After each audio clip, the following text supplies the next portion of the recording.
फिलिस्तीन में है, जहां हर वक्त सिर पर बम बरसने का खतरा हो, जहां किसी को नहीं पता कि कब युद्ध शुरू हो जाए, जहां अस्पताल बम से उड़ाए जा चुके हैं, जहां कारोबार के नाम पर कुछ भी नहीं बचा है।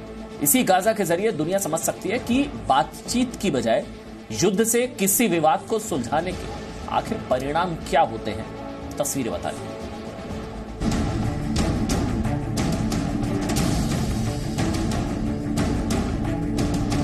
ये इजराइल हमास युद्ध का शिकार गाजा शहर है।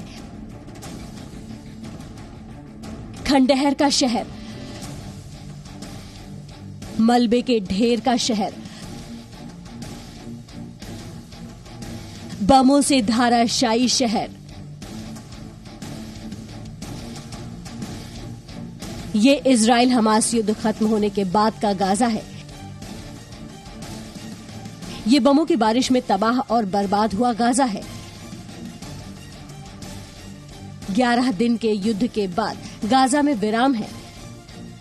गाजा में रहने वाले मलबों में अपने शहर के निशान ढूंढ रहे हैं। किसी का घर धूल में मिल चुका है, किसी का ऑफिस खंडहर हो चुका है।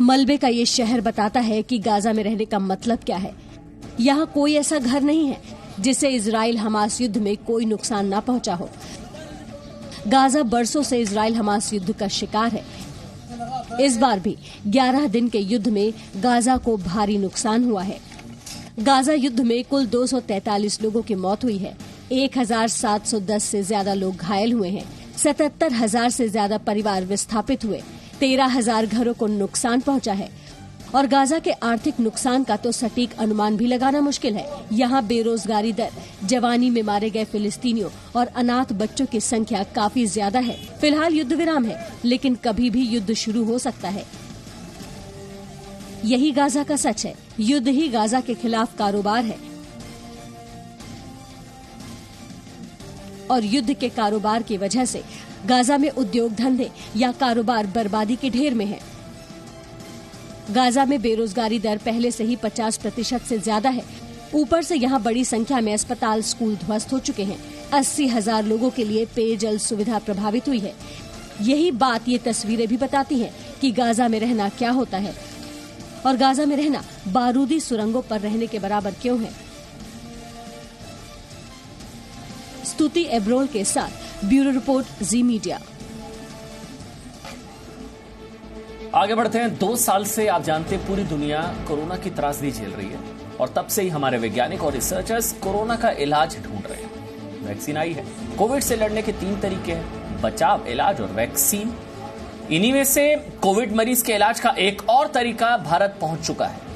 यह इलाज जिस दवा के जरिए किया जाएगा उसे एंटीबॉडी कॉकटेल कहते हैं। बहुत ध्यान से देखिएगा ये खबर, एंटीबॉडी कॉकटेल। इलाज के इस तरीके में मरीज के शरीर में कोरोना से लड़ने वाली खास एंटीबॉडीज इंजेक्ट की जाती है, डाली जाती है एंटीबॉडीज। ये एंटीबॉडीज कोरोना के वायरस को एकदम आगे नहीं बढ़ने देंगी।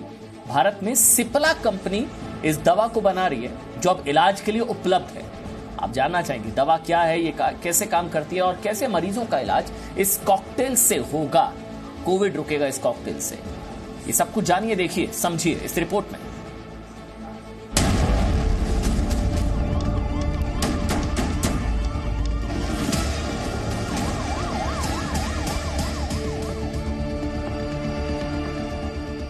एक तरफ कोरोना कहर ढा रहा है, रूप बदल रहा है, टारगेट बदल रहा है।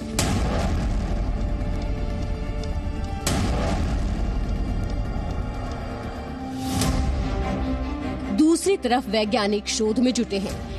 नए नए प्रयोग किए जा रहे हैं। कहीं कोविड रोकने की दवा बन रही है, कहीं कोविड से बचाव की वैक्सीन्स बन रही हैं। ऐसी ही एक दवा और भारत के बाजार में आ रही है जिसका इस्तेमाल अमेरिका के पूर्व राष्ट्रपति डोनाल्ड ट्रंप के इलाज में भी हो चुका है। ये दवा है एंटीबॉडी कॉकटेल, यानी वो दवा जो कोविड के मरीज को मिल गई तो उसके कोविड से मुक्त होने का चांस 70 से 80% बढ़ जाता है।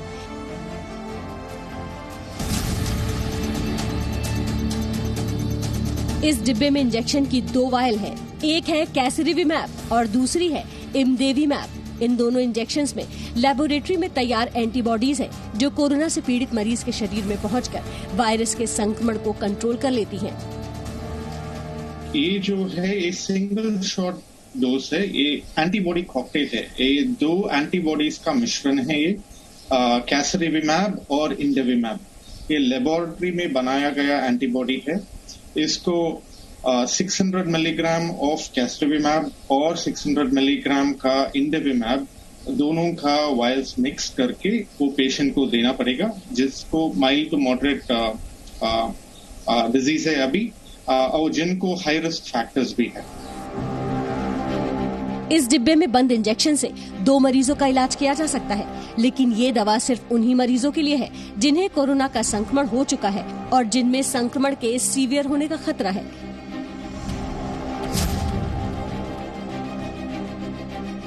दवा बनाने वालों का कहना है कि कोविड के जिन मरीजों में माइल्ड और मॉडरेट सिम्टम्स हैं, जिन्हें अस्पताल में भर्ती होने की जरूरत नहीं पड़ी है और जो हाई रिस्क पेशेंट हैं, उनके लिए ये सबसे फायदेमंद है। और इस कैटेगरी में 60 साल से ज्यादा उम्र वाले, मोटापा के शिकार, दिल फेफड़े की बीमारी से ग्रस्त, ब्लड प्रेशर के मरीज, किडनी लिवर के मरीज, cancer, bone marrow, transplant, organ transplant, AIDS, sickle cell anaemia और थैलेसीमिया के वैसे मरीजों में ये एंटीबॉडी कॉकटेल ज्यादा कारगर होती है जो कोविड संक्रमित हो गए हैं। ऐसे 12 साल और 40 किलो से ज्यादा वजन वाले सभी कोविड मरीजों को ये दवा दी जा सकती है।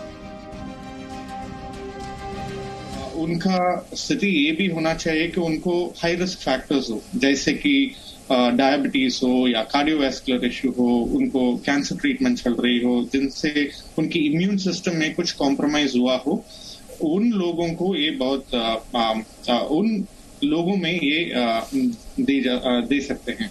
जो आपने पीडियाट्रिक एज ग्रुप या यंग पेशेंट्स की जो बात की, किसी को भी 12 साल के ऊपर और 40 किलो के वजन के ऊपर जो भी है उनको ये ड्रग दिया जा सकता है।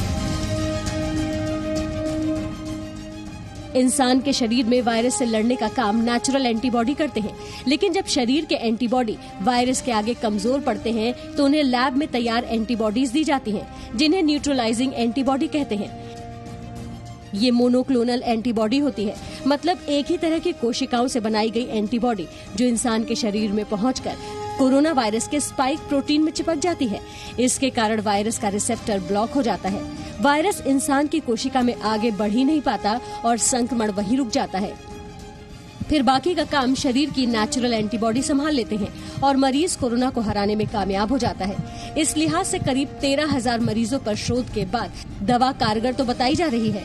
मृत्यु दर और हॉस्पिटलाइजेशन रोकने में 70 से 80% तक कारगर भी है और मरीज औसतन 4 दिन पहले ही ठीक भी हो जा रहे हैं।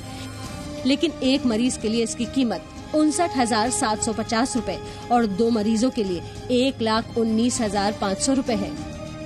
जब ये एंटीबॉडीज उस स्पाइक प्रोटीन में जाके चिपक लेते हैं तो उनकी हमारे शरीर के नॉर्मल सेल्स के अंदर जाके रेप्लिकेट होने की क्षमता वो चली जाती है। तो viral replication is dramatically reduced because of this attachment to the spike protein. So ये इसका mechanism of action. तो जब वो multiply नहीं हो सकती तो automatically the virus dies naturally and the patient recovers. Bharat में सिप्ला फार्मा इस दवा को बेच रही है। शुरुआत में ये दवा डॉक्टर की पर्ची पर अस्पतालों में ही उपलब्ध कराई जाएगी और कंपनी का दावा है कि 15 जून तक 2 लाख मरीजों के लिए ये दवा उपलब्ध होगी। ब्यूरो रिपोर्ट, जी मीडिया। और अब एक ऐसी बात जो सीधे आपकी सेहत से जुड़ी है। आपसे एक सवाल करेंगे देशित ने कि आप अभी कोरोना काल में ताबड़तोड़ विटामिन और मिनरल्स की खुराक तो नहीं ले रहे? अगर हाँ तो ये रिपोर्ट आप जरूर देखें, क्योंकि कोरोना की दूसरी लहर में मौतों की तादाद बढ़ने लगी तो घबराहट में लोगों ने विटामिन और मिनरल्स खुद ब खुद खाना शुरू कर दिया। घरों में विटामिन बी, इसके अलावा complex, vitamin C, Zincovit, iron, zinc, तमाम सप्लीमेंट्स लोगों ने जमा कर लिए और खाने लगे। इसकी भी होर्डिंग शुरू होने, दवाइयां मार्केट में मिल नहीं रही थी, आप लेने जाएंगे जिंकोविट या इस तरह की कोई दवाई। अब कोविड के बाद जब ब्लैक फंगस नाम की बीमारी महामारी बनती जा रही है तो डॉक्टर्स को शक होने लगा कि कहीं इस ब्लैक फंगस के पीछे जिंक का कनेक्शन तो नहीं है, क्योंकि ये तथ्य ये है कि जिंक और आयरन पाकर फंगस और तेजी से बढ़ता है।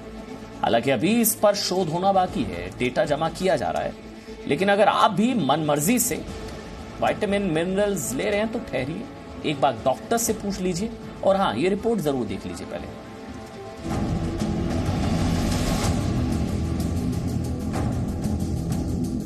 कोरोना में अस्पताल अटे पड़े हैं, डॉक्टर बिजी हैं, क्लिनिक बंद है, दहशत फुल है और भरोसा गुल है।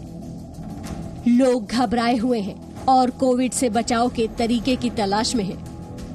ऐसे में जब कोविड के इलाज में डॉक्टर की हर पर्ची पर जिंक और विटामिन सी जैसे विटामिन मिनरल्स लिखे जाने लगे तो लोगों ने विटामिन और जिंक की खुराक खुद लेनी शुरू कर दी। हर घर में विटामिन सी, विटामिन डी और जिंक के सप्लीमेंट अपनी मर्जी से लोग लिए जा रहे हैं, जबकि कोविड के बाद देश में बढ़ते ब्लैक फंगस वाली बीमारी के पीछे जिंक को बड़ा कारण माना जा रहा है। ये शक इसलिए भी बढ़ने लगा है क्योंकि शुगर, जिंक और आयरन की अधिकता में फंगस तेजी से बढ़ता है और कोरोना से डरे लोग ताबड़तोड़ जिंक सप्लीमेंट का सेवन कर रहे हैं। इसलिए जानकार कह रहे हैं कि ब्लैक फंगस के मरीजों की बढ़ती तादाद के पीछे जिंक कनेक्शन की पड़ताल भी होनी चाहिए। वैसे कोरोना से लड़ने में इंसान की नेचुरल इम्यूनिटी की बड़ी भूमिका है और इम्यूनिटी बढ़ाने के लिए ही डॉक्टरों ने विटामिन सी और मिनरल्स प्रिस्क्राइब करना शुरू किया, क्योंकि माना जाता है कि मल्टीविटामिन एंटीऑक्सीडेंट्स, एंटी माइक्रोबियल और इम्यूनोमॉड्यूलेटर की तरह काम करते हैं। ये इम्यूनिटी बढ़ाते हैं और इन्फेक्शन को रोकने में मददगार होते हैं।